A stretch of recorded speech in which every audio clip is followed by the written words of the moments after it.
My sister shut off the Wi-Fi during a Fortnite match, so I burned her alive. Okay, that might sound insane, but just let me explain. Since we were little kids, my sister was always an annoyance. She would tell on me for the dumbest things, she would frame me for things she did, and she would always get her way. I was fed up with it. And on that day, the final straw was pulled. I was sitting in my room playing video games, minding my own business. The match was almost over. I was top 5, and it was looking like I was going to win when all of a sudden, boom! I lag out of the game. This infuriated me. I went to go check the router, and there she was. My worthless little sister was standing over the router with the cable unplugged. I looked at her in disbelief. She turned to me, pointed, and laughed. She laughed in my face. I said to her, "You can't just unplug the router. I just lost the game because of you." All she said was, "It's just a game, loser. Get a life." I took that personally. She just sat there, smiling and chuckling. I glared at her with absolute hatred. In that moment, I simply turned around and walked away. And over the next couple weeks, I pretended to move on and to forgive her. But behind the facade, I loathed her and felt that justice needed to be served. I was tired of her games, tired of the way she acted, and most of all, I was tired of her. She was going to pay.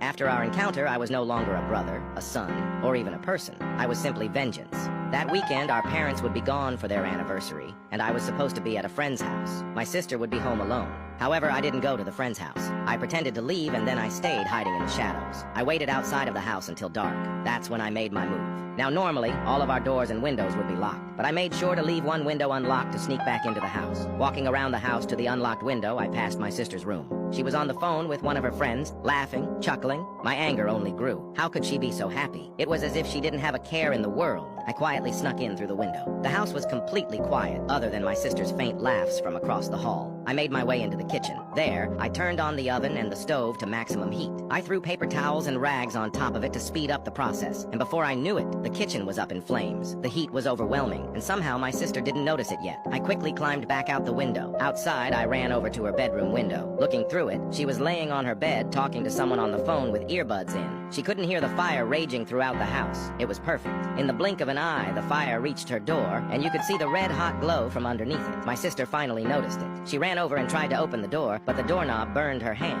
I watched her begin to freak out. She ran over to her bedroom window, attempting to escape. As she tried to lift up the window, our eyes met. She looked happy to see me. "Help me open this window," she said. I just stared at her with a sinister look on my face. She stood there, on the other side of the window, in confusion. Then, the realization finally hit her. Her eyes grew wide, and she started to panic. Screaming in fear, she desperately tried to open the window, but there I was, holding it down. She begged and pleaded for me to help, but that was the last thing I had planned on doing. In seconds, the fire had breached her room. It was spreading rapidly, and my sister was sobbing with her face on the window. "Please let me out," she cried. I watched the flames engulf her. I watched her scream in agony, rolling on the floor as her body burned endlessly. When the cries stopped, I let go of the window. My fingertips were charred due to holding down scorching hot window. If just that little injury hurt so much, then I can only imagine the pain she must have endured. I guess she shouldn't have shut off the Wi-Fi, lol.